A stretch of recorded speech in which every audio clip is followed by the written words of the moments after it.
start lifting up your puff pastry and just touching it to the bottom and to the sides. So that way it gets all, you have your dough all the way touching all sides of your pan. So you don't get those tiny little bubbles or gaps or what have you. And also if you're going to be making a crust, or more of a crust rather than, or I'm sorry, more of like a lip crust, it'll also help you get more, let's call it more surface area. So you can build your crust out. We're not going to be making a crust. What I like when I'm doing these tarts is as little crust as possible. Just, you know, it's, I mean, you really, if you want to do it, by all means do it. The easiest way to do it is just fold your excess dough over, just like that, and boom, you have an instant crust. Me,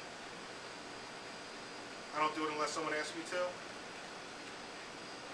Make sure my dough is right against the edge, and then push.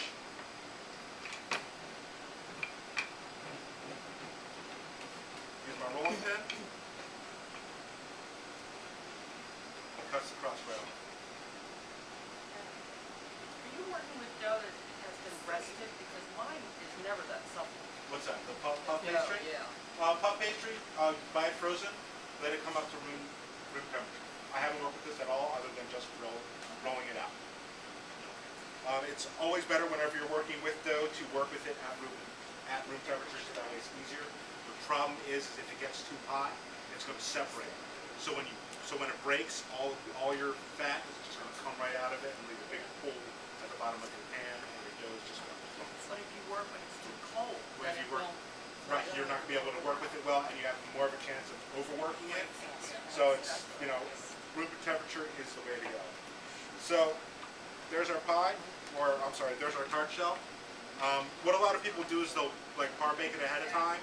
You know, put like a piece of parchment paper with baking marbles or beans, right, beans or rice or something. With puff pastry, you do not have to do that.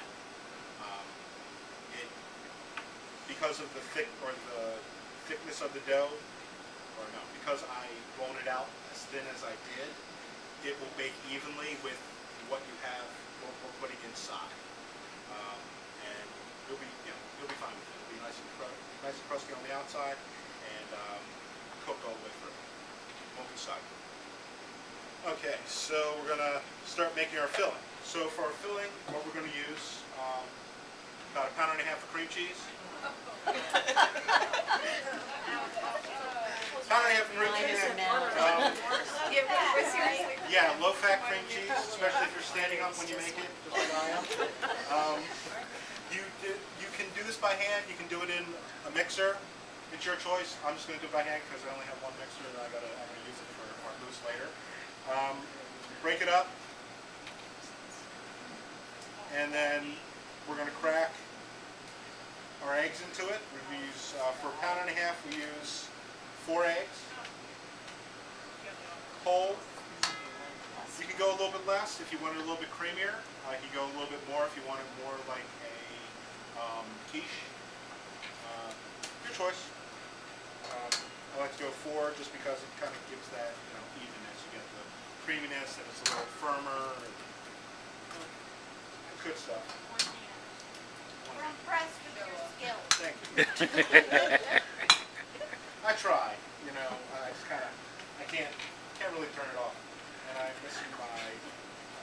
missing my salt and pepper. Hey, Meg, can you grab me the salt and pepper mix real quick? Right there. With the bread. Yeah, thank you.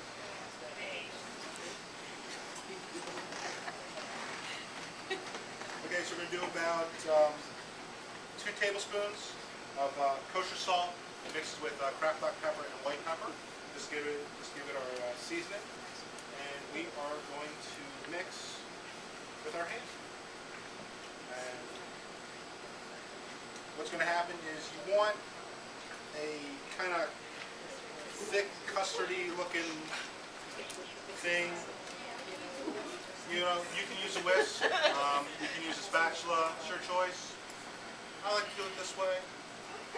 It feels good going between my fingers. Play-Doh. You know, do whatever you like. If you want to do it the clean way, by all means, do it the clean way. You know? There you go. So if you notice, it's all kind of coming together. It's still hunky. You still see the cream cheese, but the eggs are all scrambled inside. So now what we're going to do is we're going to take our tart pan and we are going to pour our batter inside.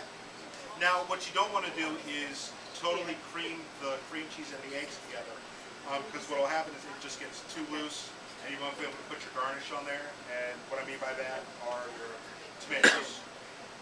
Okay. So we're going to put our cream cheese and egg mix. Just enough to fill up the pan, about 3/4 of the way.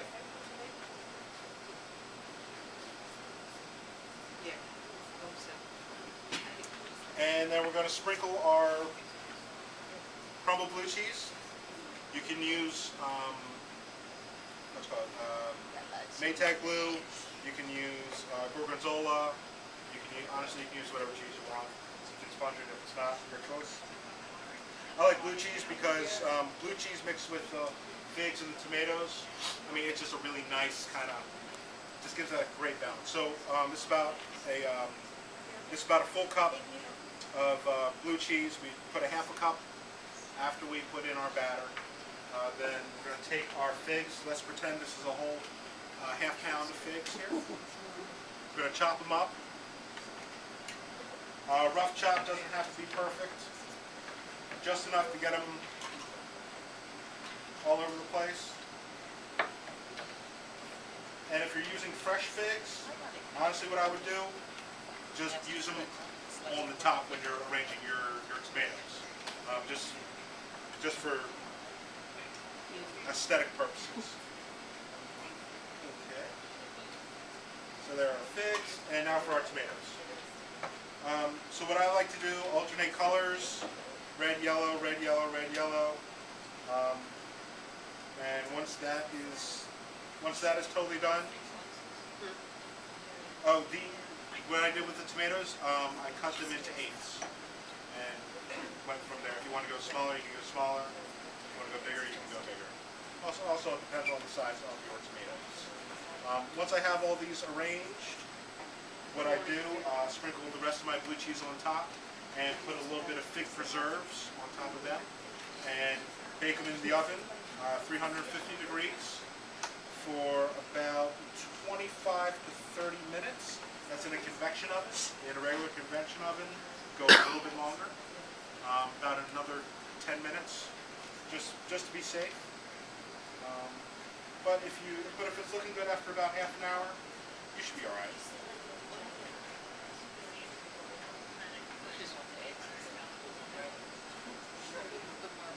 So if you notice what I'm doing, I'm not layering them on top of each other. I'm just laying them next to each other. And, I mean, if everybody wants to stand up and come over here, by all means, you can see exactly what I'm doing.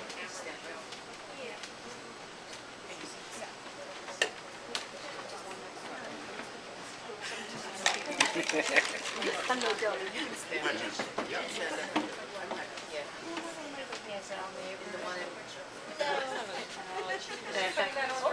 I see the picture, it looks pretty. You send that to everybody?